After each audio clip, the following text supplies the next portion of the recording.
Hello everyone, আজি বহু দিনৰ মূৰত এটি ভিডিও লৈ আহিছো আৰু আজি আমি গোটেই কেজনী লগ হৈ আহিছো প্ৰিয়াহঁতৰ ঘৰলে। এই বাড়িৰ মায়ে পঠিয়াই দিছিল লৈ যাব বাড়ি গছৰ লিছে এই কুকুৰে কামৰা হলে নাখাব দেই। ঘৰত থাকিলেও নিব নোৱাৰে, ঘৰত থাকিলেও নিব। আফ্ৰিনে মই আগতীয়াকৈ আহিলো আৰু আহি পাই দেখিছেনে প্ৰিয়া একদম চিকেন বনাই ৰেডি আৰু এতিয়া আমাৰ আফ্ৰিন লাগি যাব ৰান্ধনি। আফ্ৰিনে যেহেতু পোলাও বনাব, আমাৰ বেছি টাইম নাই, যেহেতু 2 ঘণ্টা আমি সময় লৈ আহিছো। খানা বিৰাট ধুনীয়া হৈছে দেই, ধুনীয়া কালাৰ চিকেনৰ আৰু এক সেকেন্ড আছে গোন্ধ ৰাস্তালৈকে ওলাইছে।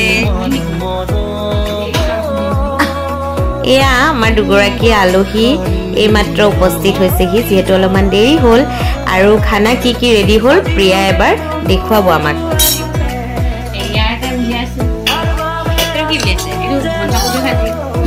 কোনে খাব এইটো এটা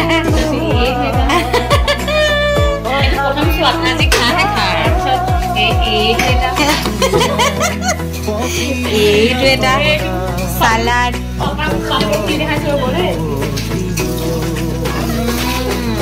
মজা মজা মল মলাই গৈছে খা পাপড় লিজত পাপড় লিজত কেইটামানে আছিলে বেলেগ এটা আছিলে পেকেট এটা দি দিছ না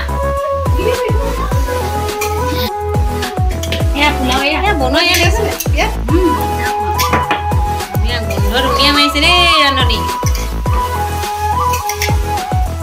এয়া আমাৰ খানা খাব হৈ গ'ল। এয়া জগতদা মেয়াজদা দীক্ষিতা খাবলৈ বহিছে, যিহেতু আমাৰ ল'ৰা ছোৱালী স্কুল ছুটি দিব হ'ল আৰু খানা বিৰাটেই টেষ্টি আছিলে। আমি শেষত আফ্ৰিন, মই আৰু এজনী নতুন ফ্ৰেণ্ড আছিলে দেই ৰিম, তাইক ভিডিঅ'ত লোৱা নহ'ল, বেয়া নাপাবা।